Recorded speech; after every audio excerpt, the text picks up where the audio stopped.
Shalom, my friends. I'm Rabbi David, and today I'm going to share with you a Jewish teaching that will completely transform how you see wealth forever. This is not just a mindset shift. This is a paradigm shift. A revelation that will change everything you thought you knew about money, prosperity, and abundance. For thousands of years, Jewish people have understood this principle.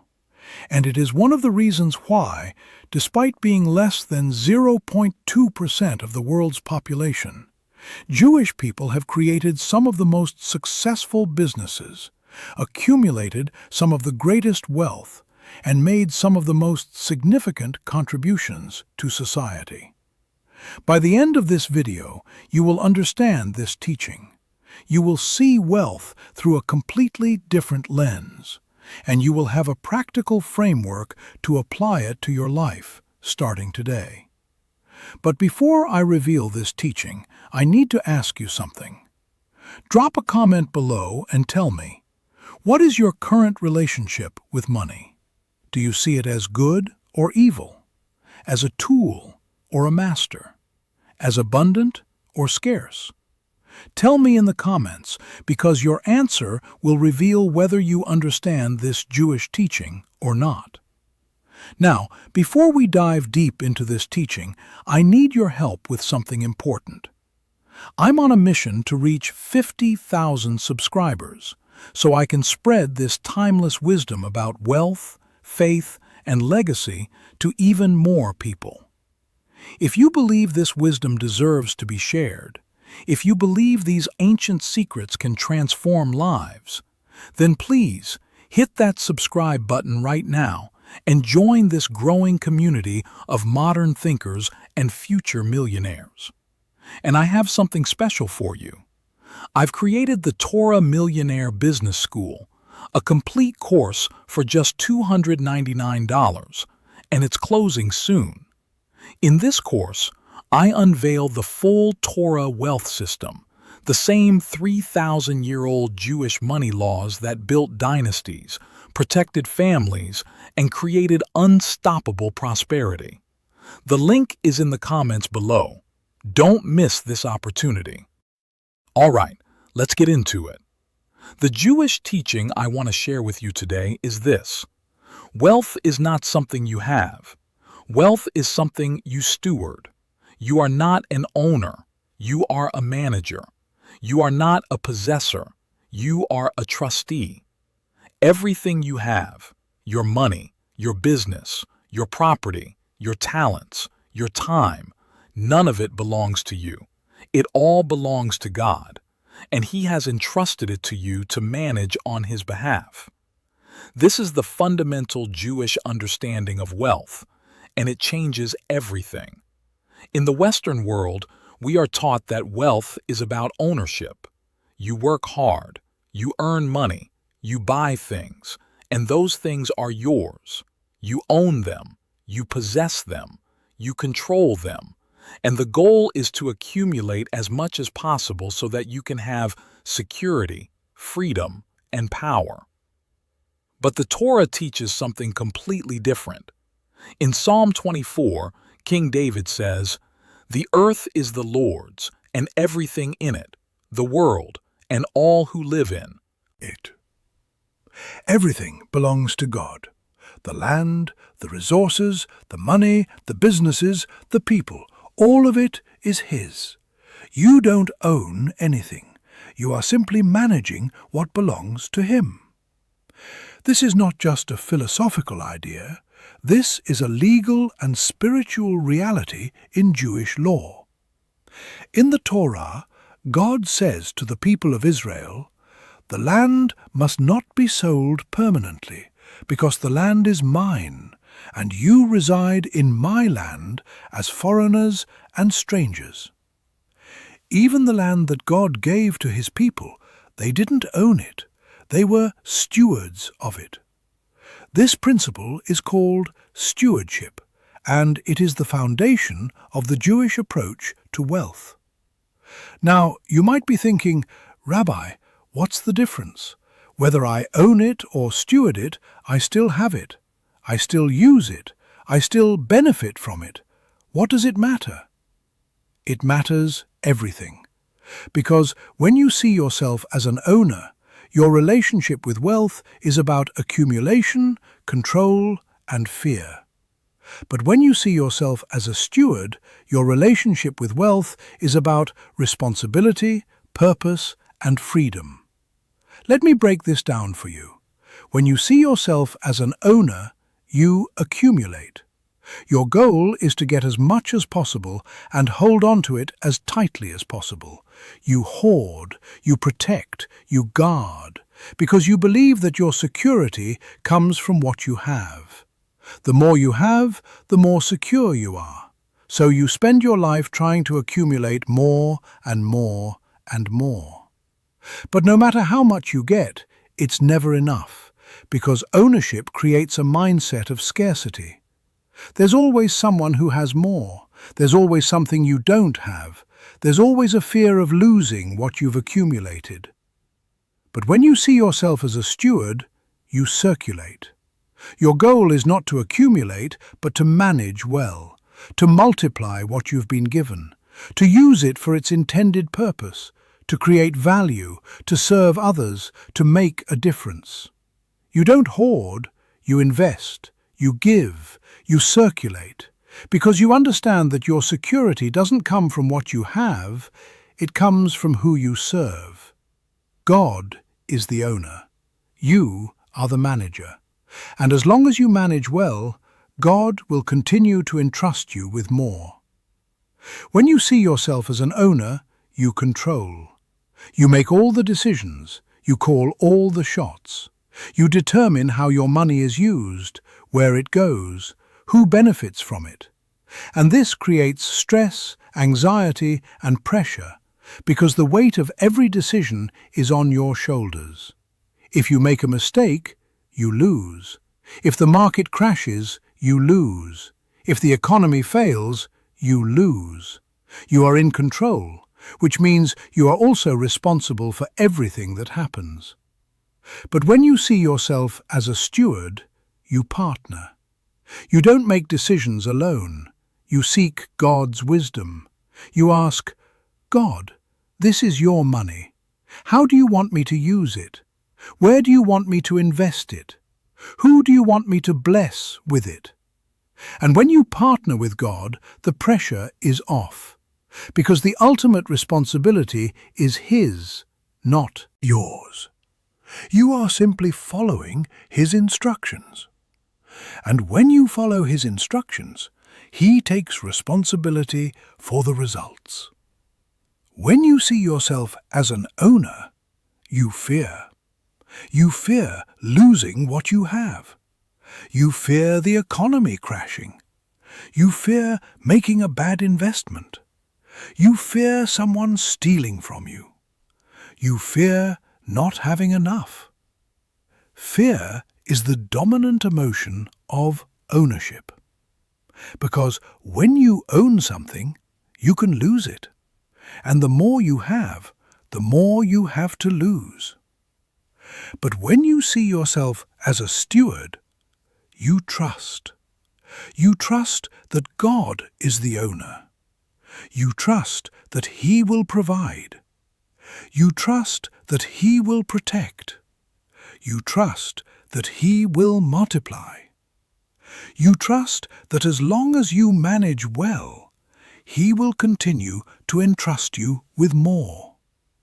Trust is the dominant emotion of stewardship, because when you steward something, you can't lose it. It was never yours to begin with. You are simply managing it for a season.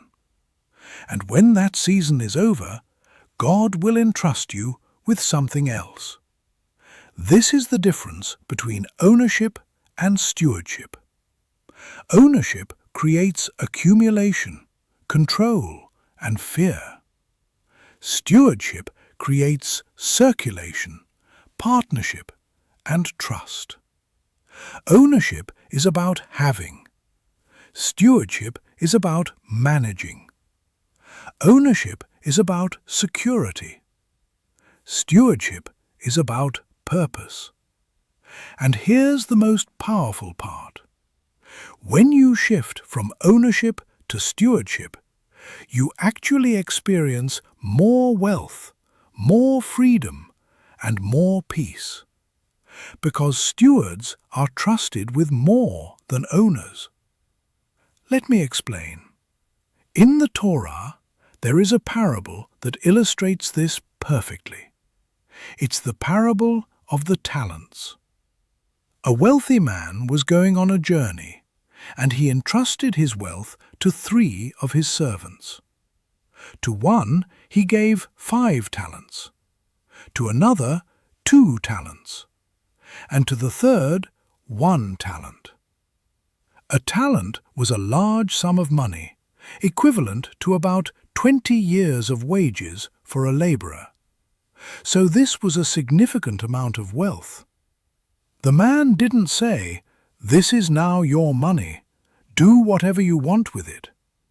He said, "I'm entrusting this to you. Manage it well while I'm gone."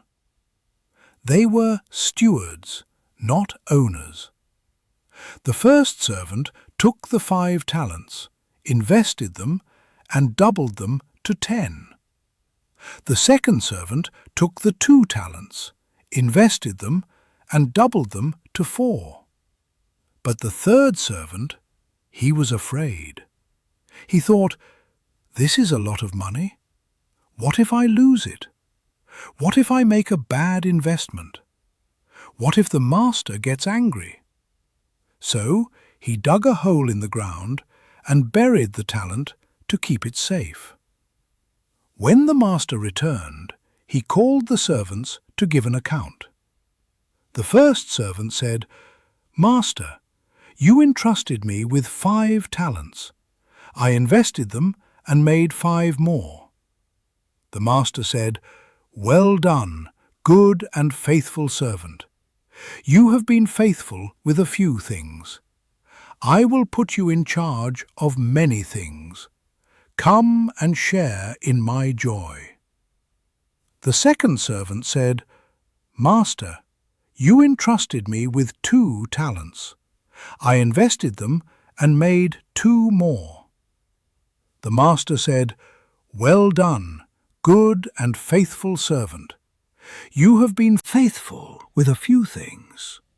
I will put you in charge of many things. Come and share in my joy."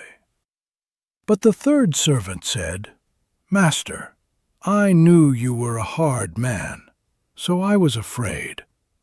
I buried your talent in the ground to keep it safe. Here it is." The master was furious. He said, "You wicked, lazy servant! You should have at least put my money in the bank to earn interest. Take the talent from him and give it to the one who has 10. This parable reveals a powerful truth. The servants who saw themselves as stewards, who took responsibility, who took risks, who invested and multiplied what they were given, they were trusted with more. But the servant who saw himself as a protector, who was afraid, who hoarded and buried what he was given, he lost everything. Stewards are trusted with more than owners, because stewards understand that wealth is not about holding on. It's about multiplying. It's about creating value. It's about serving others. And when you do that, God entrusts you with more and more and more. This is why Jewish people have been so successful with wealth, because they understand stewardship. They don't see money as something to hoard. They see it as something to invest, to multiply, to circulate, to use for good. They don't see themselves as owners. They see themselves as managers of God's resources. And because they manage well, God entrusts them with more. Now, let me give you 3 practical ways to shift from ownership to stewardship in your own life. Shift number 1. Start every financial decision with a question. Before you make any financial decision, whether it's spending, investing, giving, or saving, ask yourself this question. If this money belongs to God, and I'm just managing it on His behalf, what would He want me to do with it? This one question will transform your relationship with money, because it shifts you from owner to steward. It shifts you from control to partnership. It shifts you from fear to trust. When you're about to make a purchase, ask, God, is this how you want me to use your money? When you're about to make an investment, ask, God, is this where you want me to invest your resources? When you're about to give, ask, God, is this who you want me to bless with your provision? This question keeps you aligned with God's purposes and protects you from foolish decisions. Shift number 2. Give the first 10%. In Jewish law, this is called the tithe. The first 10% of your income belongs to God. It's not yours to keep, it's His. And you give it back to Him as an act of worship, obedience, and trust. The tithe is the ultimate expression of stewardship, because it declares, God, you are the owner, I am the manager, and I acknowledge that everything I have comes from you. When you tithe, you are breaking the spirit of ownership. You are declaring that you don't own your money, you are managing it, and the first 10% goes back to the owner. This activates blessing, protection, and multiplication over the remaining 90%. In Malachi, God says, "Bring the whole tithe into the storehouse, that there may be food in my house. Test me in this, and see if I will not throw open the floodgates of heaven and pour out so much blessing that there will not be room enough to store it." Shift number 3. Measure your success by impact, not accumulation. Owners measure success by how much they have. Stewards measure success by how much they multiply and how many they serve. At the end of your life, God is not going to ask you, how much did you accumulate? He's going to ask you, what did you do with what I gave you? How did you multiply it? Who did you serve? What impact did you make? So start measuring your success differently. Don't ask, how much money do I have in the bank? Ask, how many people have I blessed? How many lives have I changed? How much value have I created?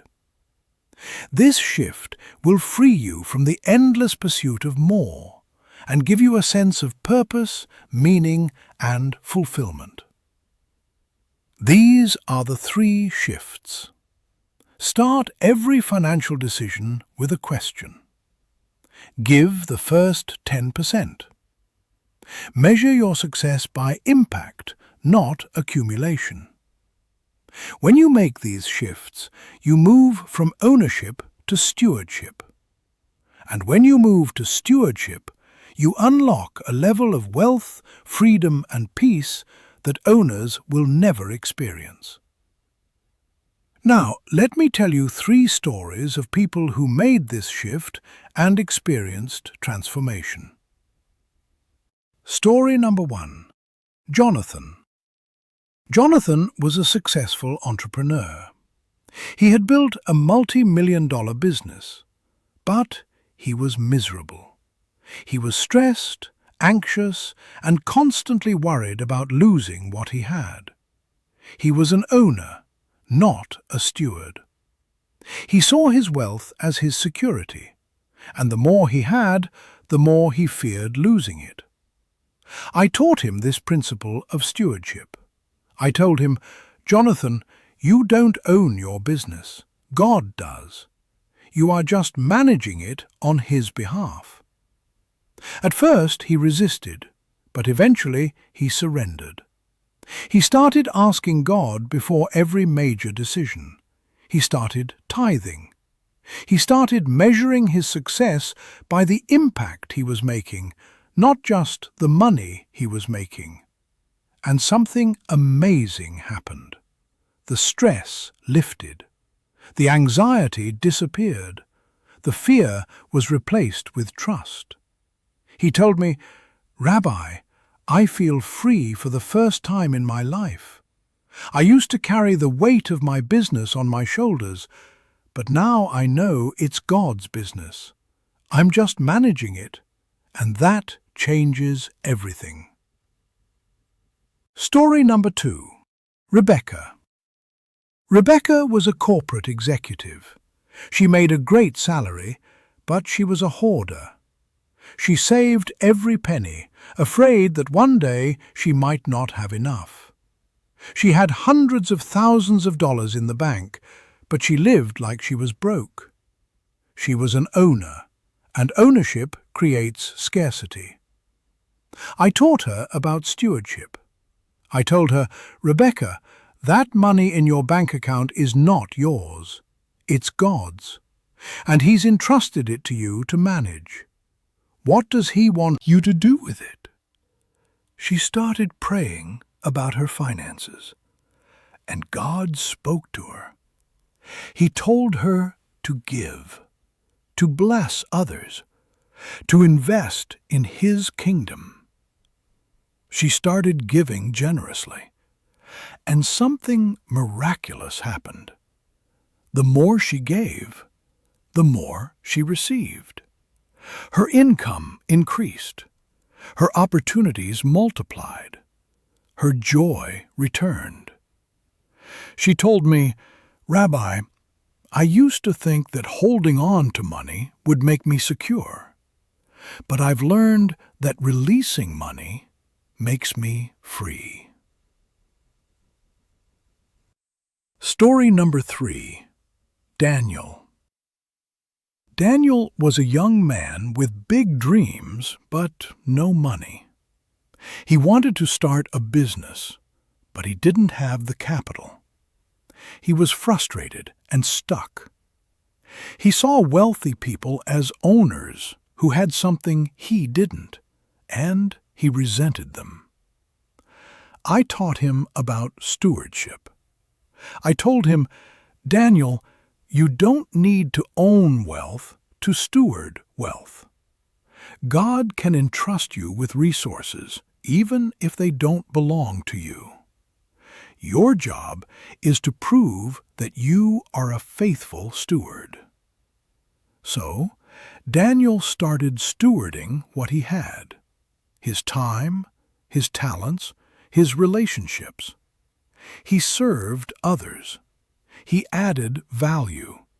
He invested in people.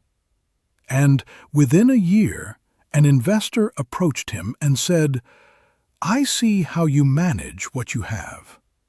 I trust you. I want to invest in your business." Daniel got the funding. He started his business, and today he is a successful entrepreneur.